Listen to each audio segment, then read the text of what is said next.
My pet chimpanzee has attacked my daughter. She is bleeding profusely, and the animal has to be shot. It has attacked my 50-year-old daughter. She needs an ambulance. On this terrifying day, Tamara Brogoitti and her daughter narrowly avoided death when their pet chimp, Buck, finally snapped. Okay, are you safe? I need to be safe. Okay. For St. James Davis and his wife, what started as a birthday party for their pet chimp Mo turned into the worst day of their lives. And I got another chimp bite my fingers one at a time, and the other one was sitting on my back, eating me alive. My butt, my privates, just my neck, head, and it's a miracle that I'm alive. Others, like this young boy, are also lucky to be alive. Sadly, many apes are misunderstood and killed for their natural behavior. A 450-pound gorilla dragging around a 3-year-old boy like a rag doll.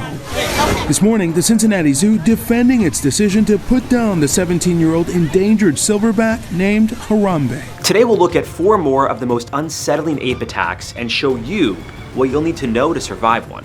Why did a chimp owner blame the PETA organization for a horrific accident? Why was delivering a birthday cake to a pet chimp a recipe for disaster? And was Harambe the gorilla really trying to save the 3-year-old boy? You're both locked in the basement, correct? We're both locked in the basement, yes. And they've got to do a headshot on the ape.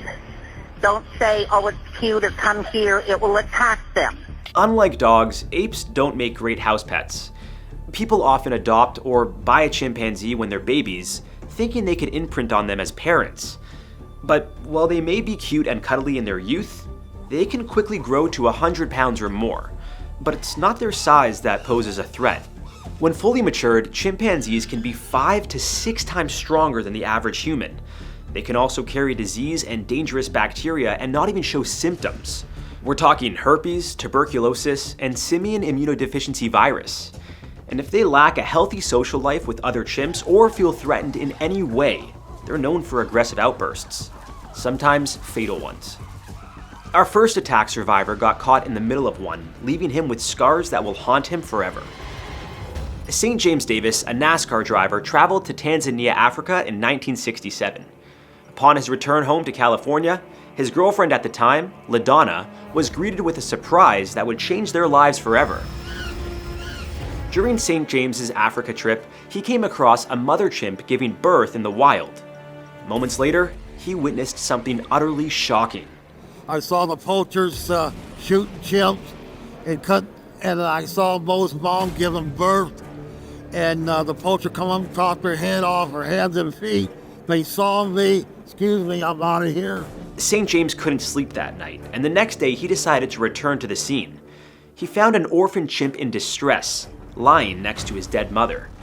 In that moment, he knew he had to do something. I took him, washed him up, and brought him home. Been with us ever since. 40 years ago. 40 years ago. LaDonna fell in love with the chimp, and the pair decided to name the cuddly little guy Mo.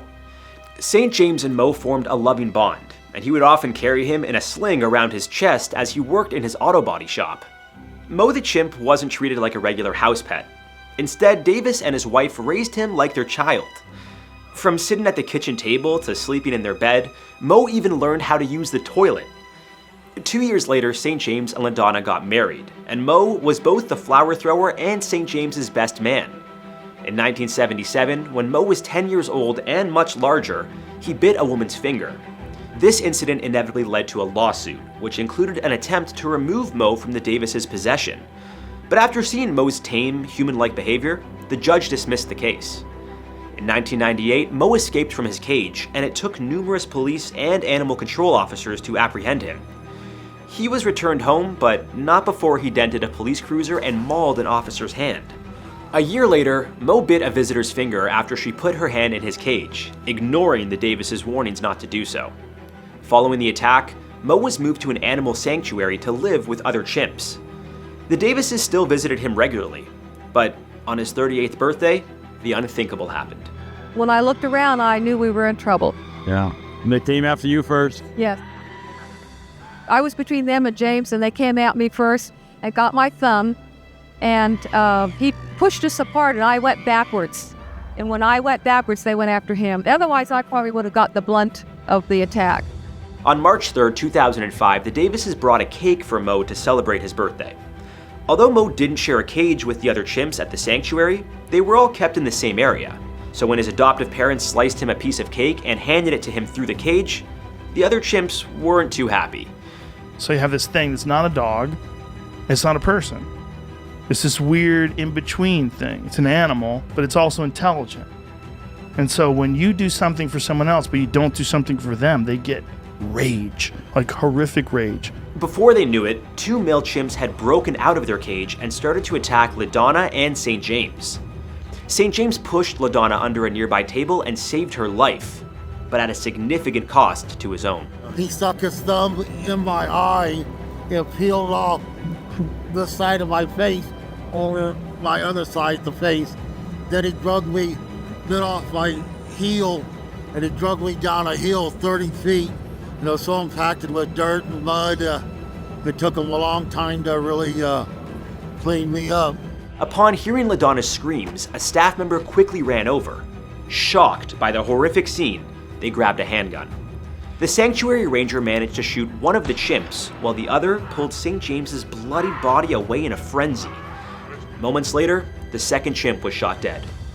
By the time the attack was over, St. James had lost his nose, right eye, 8 of his fingers, testicles, and even pieces of his lips, cheeks, buttocks, and foot.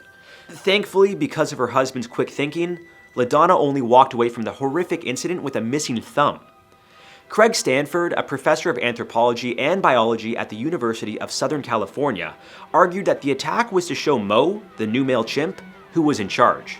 The 2 male chimps couldn't attack him, so instead, according to Stanford, they attacked the first individuals they came across who were in their immediate territory. Other experts claimed the chimps were jealous of the favoritism Mo was regularly getting, and it's possible both these theories are correct. St. James needed more than a dozen surgeries and stayed in hospital for 5 months. He was put in a medically induced coma and, at one point, was fighting for his life. Since then, he's been confined to a wheelchair and can't see out of his right eye. He also doesn't have full use of his hands. After his recovery, the Davises regularly visited Mo at his new home, a sanctuary in the San Bernardino Mountains. But in 2008, he managed to escape. Mo broke off the steel welds of his cage and was never seen again. The Davises were heartbroken, not knowing what happened to the chimp they had raised for nearly 40 years. Surviving a chimp attack like this is next to impossible unless you have a gun or other weapon to defend yourself with. Something former chimp owner Tamara Brogoitti knew all too well. Police say the chimpanzee's owner, Tamara Brogoitti, was seeking shelter from the pet chimp inside her home. Tamara brought Buck the chimp home to her ranch in Oregon in 2004 when he was just 21 days old. For years, he was able to roam around freely and was treated as a regular house pet. That is until 2010, when Oregon passed a law banning the possession of dangerous animals, including chimps. However, because Tamara had owned Buck before the law came into effect, she wasn't required to give him up. PETA was fighting to have Buck moved from the Brogoitti home to a proper animal sanctuary, and in April 2021, they filed several complaints to the Oregon Department of Agriculture. This led to an investigation, and on June 16, 2021, the city told Tamara she had 6 months to fix the issues, which included no longer allowing Buck to roam freely around her property. Just 4 days later, authorities received an emergency call from the Brogoitti's home. I've locked myself in the basement with her. I can't get out to get my own gun. Okay. On the patio, you're going to have to do a headshot. Yeah, this one is, but... Oh. We're sending a deputy right now. Hang on 1 second. Okay, I'm typing this up right now. Send more than one, because the ape, if the ape gets a drop on him, he's gone too. I've never seen anything like this. Buck escaped his enclosure after Tamara's daughter forgot to lock his gate. This was when he attacked, biting her torso, arms, and legs. When police arrived on the scene, Buck was out front, and Tamara told them again that he needed to be put down. Okay, are you safe? Yes, I need you to shoot him. Okay.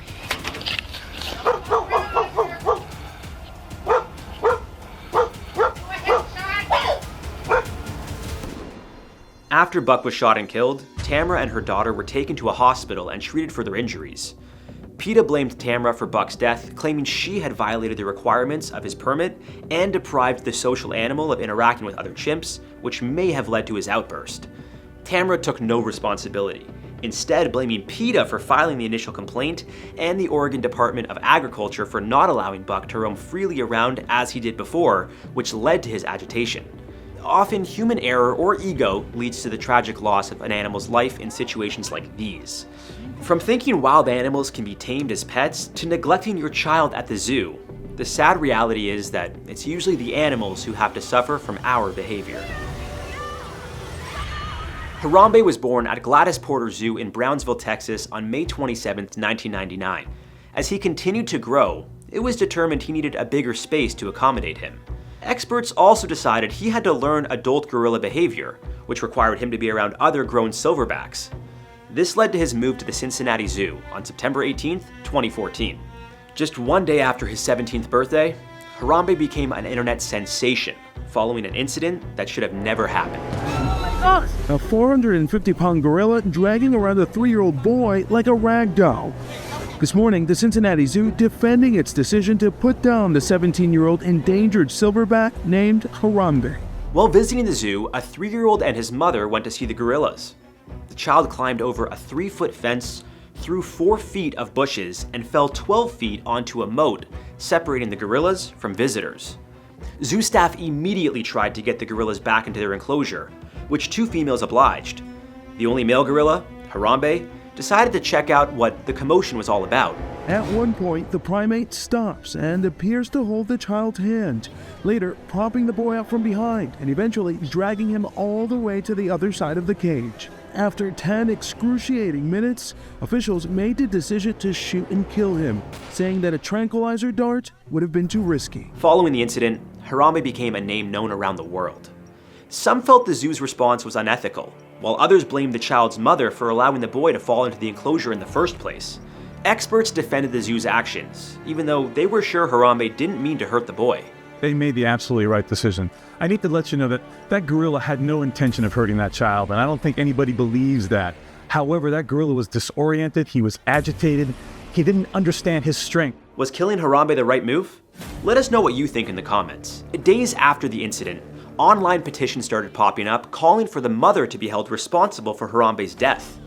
An investigation was launched, and ultimately, prosecutors didn't blame her for negligence, as she was attending to her 3 other children when the boy took off. Gorilla attacks don't happen often, but when they do, they are usually in self-defense on the part of the animal. As herbivores, they'll never look at a human as a potential meal. As you've already seen, dangerous situations do occur. In 2020, a zookeeper in Madrid accidentally scared a gorilla, leading to serious injuries. Another incident at the Rotterdam Zoo involved a woman who thought she had formed a bond with Boquito, a large silverback, during several years of visiting. Upon Boquito's escape from his enclosure in 2007, he attacked the woman and other zoogoers. Gorilla survival tips are simple. Keep your distance. Don't look them in the eye, as this could be mistaken as a challenge. And never show your teeth, as that smile of yours will be seen as a sign of aggression. Even though the average gorilla can weigh nearly 500 pounds and be up to 20 times stronger than the average human, they're not as dangerous as some other wild apes. Even the primates that seem harmless can do serious damage. Native to East and South Asian rainforests, gibbons can be found in countries including China, Thailand, Cambodia, India, Malaysia, and Indonesia. They're known for having long arms, some reaching 5 feet in length, and large, sharp canines that can inflict severe damage to anything or anyone they may perceive as a threat. Although not as strong as a silverback gorilla, gibbons can swing their bodies from branch to branch, jumping distances of up to 50 feet. This is thanks to their hook-like hands and specialized shoulder joints, allowing them to move quickly. Gibbons often scavenge for fruits and greens, but they are also known to eat insects, bird eggs, and small birds if the opportunity arises. As territorial animals, they live in small groups and have no problem fighting one another if that's what it takes to protect themselves. Unfortunately, due to deforestation, many gibbons are losing their natural habitats, which has led to their relocation to sanctuaries and zoos. Gibbons don't appear to be much of a threat to humans, likely due to their smaller size, especially compared to other apes. They are usually just over 2 feet long, with the largest species, the siamang, reaching 3 feet and weighing around 26 pounds. That said, they are still wild animals and can do some serious damage when provoked, something a couple of zoo visitors learned the hard way in 2011. After escaping from its enclosure at the Malacca Zoo in Malaysia, a gibbon bit a 5-year-old girl's ankle and then grabbed a 3-year-old boy, biting off a piece of his thigh. The 5-year-old had minor wounds that didn't appear serious, but the boy was rushed to hospital with severe injuries. Aside from his thigh, the boy also had injuries to his face. His mother, Anita Suleiman, explained, "I saw my husband grappling with the gibbon. A visitor came to his aid and hit the gibbon, forcing it to release the child. He lost a lot of blood. I fear my son will be scarred and traumatized for life." The zoo's director, Ahmed Azhar Mohammed, didn't confirm how the ape had escaped its enclosure, but suspected unruly visitors provoked it. If you encounter a gibbon in the wild, it will likely try to avoid you. But if it does attack, you'll want to fight back, as they are small but mighty. By now, you clearly understand why keeping an ape as a pet is not a good idea. Even if they seem tame, a wild animal will always be a wild animal, and instincts can kick in at any time. If you see one in its natural habitat, do your best to respect its territory. Some are endangered, and most can be incredibly territorial. No matter where you encounter one, getting on an ape's bad side will never bode well for you. Sometimes you may not see an attack coming. That's what happened to Charla Nash, who nearly lost her life when her best friend's ape tore her apart. With a gun! He ripped her face off! To hear more about her story, check out our video covering all the gruesome details. We'll see you next time on How to Survive.